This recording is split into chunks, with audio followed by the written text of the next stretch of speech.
Saya awali, Assalamualaikum warahmatullahi wabarakatuh. Perkenalkan, nama saya Dimas Nurfauzi Antoro, NIM 2109028 dari kelas 3D. Di sini saya akan menjelaskan remedial UTS materi mata kuliah IRP.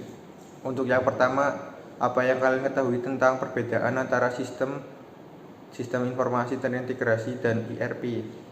Jawabannya adalah sistem merupakan suatu kesatuan yang terdiri dari komponen atau elemen yang dihubungkan bersama untuk memudahkan aliran informasi, materi atau energi yang mencakup satu tujuan.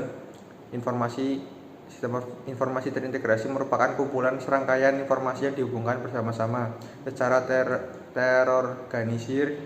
Ada rencana yang dijelaskan untuk mengumpulkan dan menghubungkan kumpulan informasi. Untuk sistem informasi yang melibatkan berbagai unit fungsional di dalam perusahaan maupun hubungan perusahaan dengan pihak luar.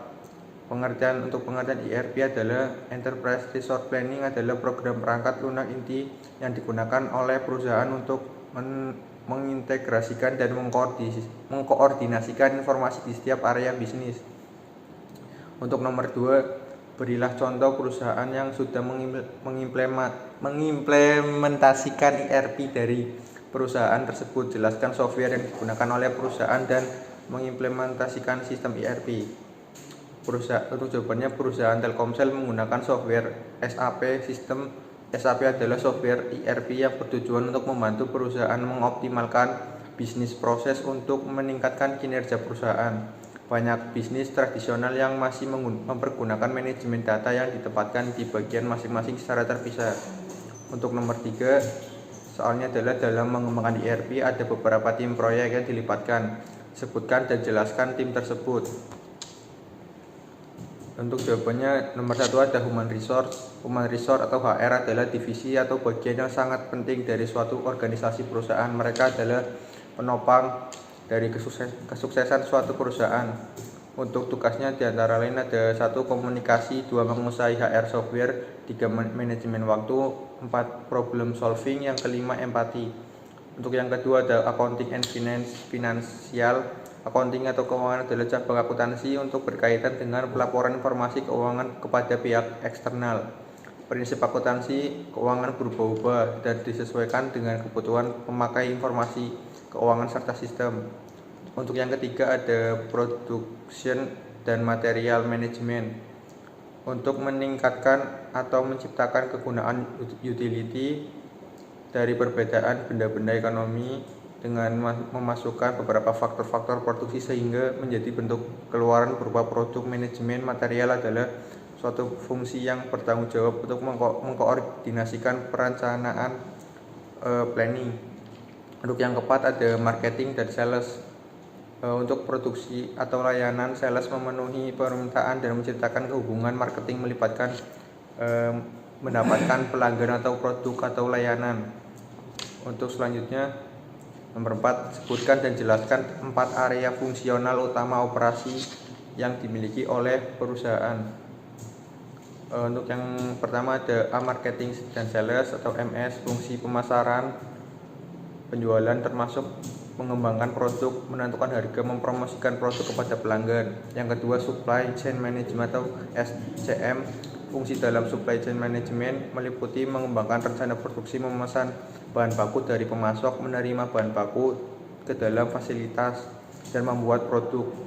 Untuk yang ketiga ada accounting and finance atau AF.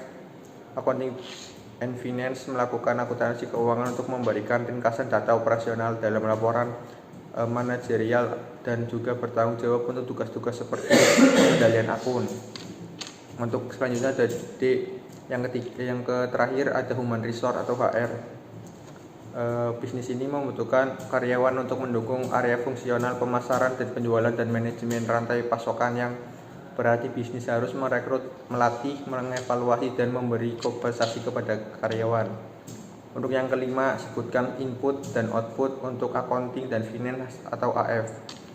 Untuk inputnya ada payment from customer, account receivable data, untuk account payable data, sales data, product and inventory data. payroll, dan expense data. Untuk outputnya ada payment to supplier, financial report, customer credit data. Untuk yang keenam, yang terakhir, sebutkan salah satu contoh software ERP, kemudian jelaskan kekurangan dan kelebihannya beserta modul-modul yang ada dalam software tersebut. Di sini saya memakai modul CRM, modul SAP Indonesia yang banyak digunakan. Selanjutnya adalah CRM ini berhubungan dengan back-end dari sistem ERP.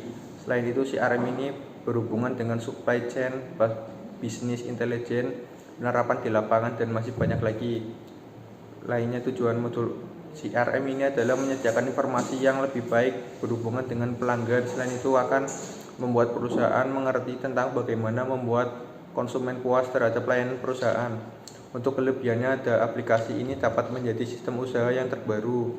Yang kedua, ranah bisnis dan teknologi tersebut akan terus-menerus dibentuk pada cloud, mobile, dan teknologi dalam memori. Yang ketiga, dengan adanya aplikasi ERP yang satu ini, maka Anda akan cepat dimudahkan dalam melakukan analitik serta cepat sehingga memperlancar arus transaksi Anda. Yang keempat, proses inti bisnis juga telah terintegrasi secara real time. Yang kelima, selain itu, aplikasi ini juga membantu Anda untuk melacak sumber daya bisnis, bahan dasar, uang, kapasitas, produksi, dan masih banyak lagi.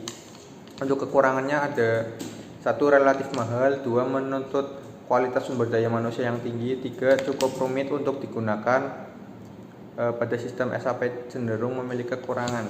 Sekian jawaban dari saya. Jika ada kekurangan kata atau kesalahan kata mohon dimaafkan. Saya akhiri. Wassalamualaikum warahmatullahi wabarakatuh.